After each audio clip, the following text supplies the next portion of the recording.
اللہ مومنوں کے دلوں کو صحیح اور پکی بات سے دنیا کی زندگی میں بھی مضبوط رکھتا ہے اور آخرت میں بھی رکھے گا، اور اللہ بے انصافوں کو گمراہ کر دیتا ہے،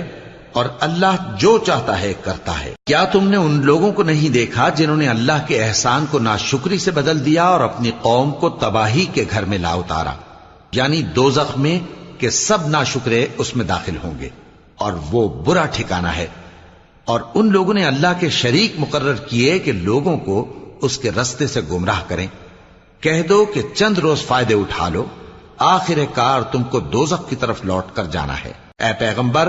میرے مومن بندوں سے کہہ دو کہ نماز پڑھا کریں، اور اس دن کے آنے سے پیشتر